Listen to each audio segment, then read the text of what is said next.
Assalamualaikum warahmatullahi wabarakatuh. Alhamdulillahi nahmaduhu wa nasta'inuhu wa nastaghfiruh wa na'udzu billahi min shururi anfusina wa min sayyiati a'malina. May yahdihillahu fala mudhillalah wa may yudlil fala hadiyalah.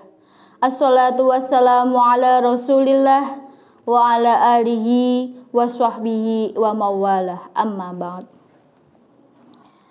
Hadirin hadirat rahimakumullah, Allah Subhanahu wa taala berfirman dalam surah Al-Fajr yang berbunyi, ya ayyuhan nafsul mutmainnah irji'i ila rabbika radiyatan mardiyah, yang artinya, wahai jiwa yang tenang, kembalilah engkau kepada Rabb-Mu dalam keadaan ridho dan dalam keadaan diridhoi. Hari ini kita akan membahas tentang masalah belajar ridho. Di Indonesia, orang-orang biasa menggunakan kata ridho dengan ikhlas. Padahal sesungguhnya ikhlas itu adalah tergantung bagaimana niat kita. Kalau ridho, perbedaannya ketika umat manusia mendapatkan musibah, itu kita ridho. Ridho dalam hal ikhlas menerima segalanya.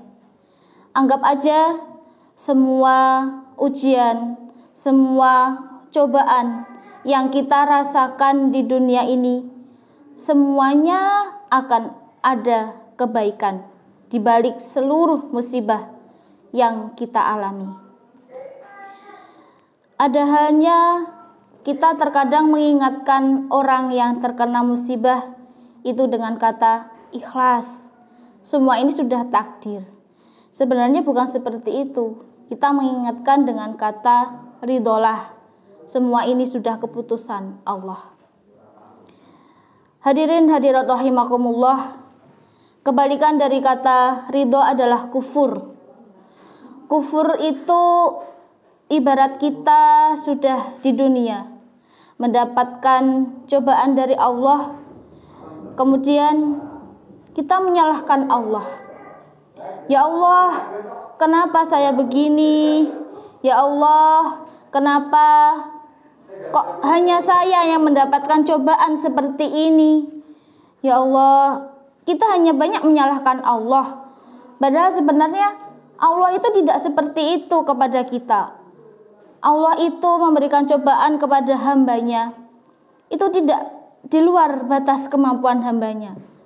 Allah sudah mengira-ngira, hamba saya cobaannya saya kasih yang ini. Ya sebenarnya Allah tidak mengasih cobaan, cuma Allah itu sayang kepada kita agar kita itu selalu ingat kepada Allah ketika kita mendapatkan musibah tersebut. Karena terkadang manusia itu lupa ketika mendapatkan nikmat, Allah memberi nikmat yang lebih, kita terkadang lupa dengan Allah. Kita kadang kufur kalau ketika mendapatkan musibah dari Allah, selalu menyalahkan Allah. Ya Allah, kenapa hanya saya yang mendapat musibah seperti ini? Padahal banyak orang yang lebih mendapat musibah dari kita. Contoh seperti ada bencana alam yang banyak memakan korban jiwa, keluarga-keluarganya banyak yang meninggal. Kalau hati kita ikhlas, kalau hati kita ridho, kita ya udah, ini sudah Allah yang menentukan, keluarga kita tidak ada, itu ya biarlah, itu sudah keputusan Allah. Kita tidak bisa menyalahkan siapapun. Hadirin hadirat rahimakumullah, marilah kita mengganti kata ikhlas dengan ridho. Karena sesungguhnya seluruh yang kita lakukan di dunia itu adalah kehendak Allah. Kita di sini hanya wayang. Kita tidak bisa apa-apa tanpa Allah. Kita bergerak, kita bisa berbicara, kita bisa melihat. Semua itu adalah Allah yang menjalankan. Ya, dari sini semoga kita bisa mengambil hikmah dari kata ridho. Yakinlah di balik kesusahan itu pasti ada kemudahan. Allah itu sayang kepada umatnya. Allah tidak akan memberikan cobaan melebihi kemampuan dari umatnya. Dari saya cukup sekian. Mohon maaf apabila ada kata yang kurang berkenan. Billahi taufik wal hidayah. Wallahu muwaffiq ila aqwamit thoriq. Wassalamualaikum warahmatullahi wabarakatuh.